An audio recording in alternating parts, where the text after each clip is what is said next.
وہی والد کے جس نے روکھی سوکھی کھا کر، اور وہی والدہ کہ جو اپنے بچوں کا پیٹ بھر کے ان کو کھانا کھلاتی ہے، اور کھانا نہ بچے تو بھوکی سو جاتی ہے۔ اور یہی بچے جب جوان ہوتے ہیں تو اپنے والدین کو پوچھنے والا کوئی نہیں ہوتا۔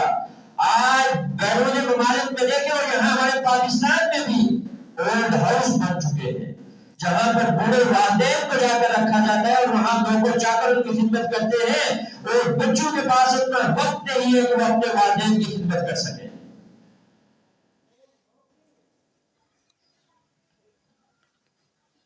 میرے بھائیو، یہ ایسا بڑا گناہ ہے والدین کی نافرمانی کہ جو شخص جان بوجھ کر یہ کرے اور اپنے اللہ سے معافی نہ مانگے تو یہ کبیرہ گناہ ہے، کبیرہ گناہ۔ جب تک یہ بندہ اللہ سے پکی اور سچی معافی نہیں مانگے گا، میرا اللہ گناہ معاف نہیں کرے گا۔ باقی تو کچھ گناہ ایسے صغیرہ گناہ، یہ وضو کرے گا معاف ہو جائیں گے، نماز پڑھے گا معاف ہو جائیں گے، ذکر و اذکار کرے گا معاف ہو جائیں گے، لیکن والدین کی نافرمانی جب تک رب سے پکی اور سچی توبہ نہ کرے، میرا اللہ اس گناہ کو معاف نہیں کرتا۔ تو میرے بھائیو، آج ہمارے معاشرے میں، ہمارے خاندانی نظام کے اندر تباہی کی ایک بنیادی وجہ یہ بھی ہے کہ والدین کی نافرمانی عام ہو چکی ہے۔ جب تک ہم میاں بیوی اپنے حقوق کو نہیں پہچانیں گے، بچوں کے حقوق کو جب تک ہم نہیں پہچانیں گے، جب تک ہم والدین کے حقوق کو نہیں پہچانیں گے، تو یہ ہمارا جو خاندانی نظام ہے، یہ خاندانی نظام بالکل وہ مغربی تہذیب کی طرح ہوگا۔ مغربی تہذیب کو دیکھیں، وہاں گھر کے اندر آج بھی دو بوڑھے والدین ہوں گے، ان کے ساتھ ایک کتا ہوگا، بچوں کا کوئی پتہ ہی نہیں ہے کہ وہ کہاں پر ہے۔ اور جب بچہ جوان ہو جاتا ہے، بالغ ہو جاتا ہے، وہ اپنی مرضی سے جہاں چاہے شادی کر سکتا ہے، بچی جہاں چاہے شادی کر سکتی ہے، اس سے کوئی پوچھنے والا نہیں ہے۔ اگر والدین ٹوکیں گے، روکیں گے، ان کے اوپر مقدمہ درج کیا جائے گا۔ یہ مغربی تہذیب ہے، اور اس کے مد مقابل ہماری شریعت یہ کہتی ہے کہ جو شخص والدین کی خدمت کر کے دنیا سے جائے گا، میرا اللہ اس کے لیے بغیر حساب کتاب جنت، اس کے لیے جنت کا وعدہ فرماتا ہے۔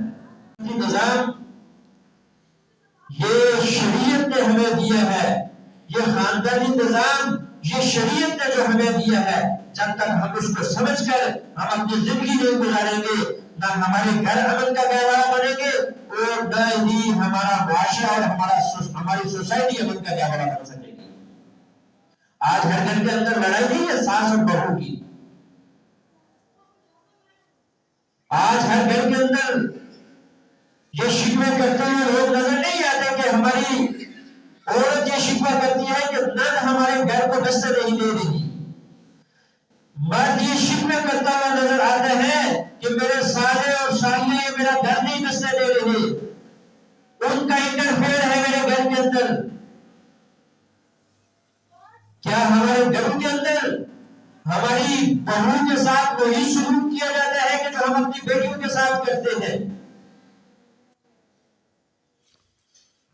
یہ ہر شخص خوب جانتا ہے۔ میں مانتا ہوں کہ بہو بھی بہت سارے گھر ایسے ہیں کہ جن میں بہو کے گھر میں آنے سے ہی وہ گھر جہنم بن جاتا ہے، لیکن زیادہ تر جو دیکھا گیا ہے، جو ہمارے پاس کیس آتے ہیں، وہ زیادہ تر جو غلطی ہوتی ہے وہ ساس کی ہوتی ہے یا سسر کی ہوتی ہے۔ شریعت یہ کہتی ہے ساس اور سسر کو بھی بغیر اجازت کے اپنی بہو کے کمرے کے اندر جانے کی اجازت نہیں ہے۔ چاہے جائے کہ وہ شوہر کا جو بھائی ہے جس کو دیور کہا جاتا ہے، وہ بھی اس گھر کے اندر اسی طرح جا رہا ہے، اس کے کمرے میں جا رہا ہے، بغیر اجازت کے جا رہا ہے۔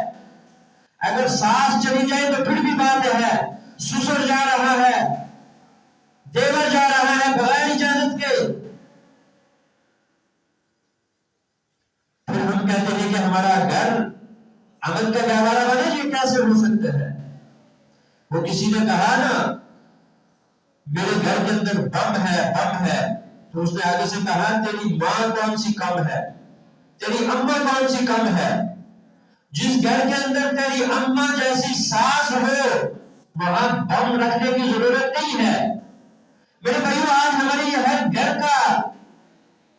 گھر کی بیماری بن چکی ہے۔ ہمارے گھروں کے اندر سے لڑائیاں کب ختم ہوگی؟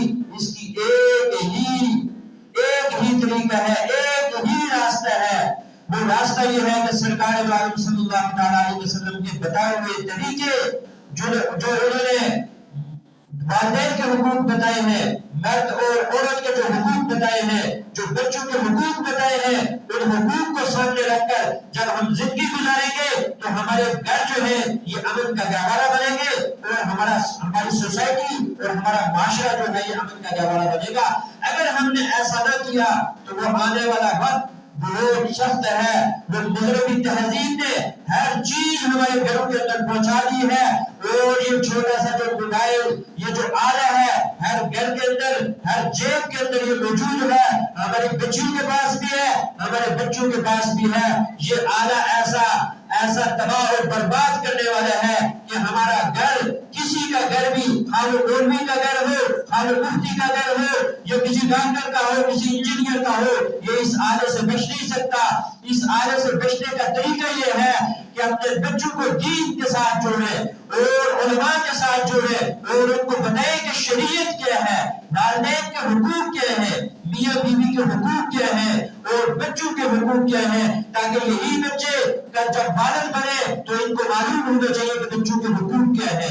جب کل شوہر بنے ہمارے بچے تو ان کو معلوم ہونا چاہیے کہ میاں بیوی کے حقوق کیا ہے۔ ہماری بچیاں جب کل دوسرے کے گھر کے اندر جائے تو ان کو معلوم ہونا چاہیے کہ شوہر کے حقوق کیا ہے، اور ساس اور سسر کے ساتھ کس اخلاق کے کس انداز سے پیش آنا ہے۔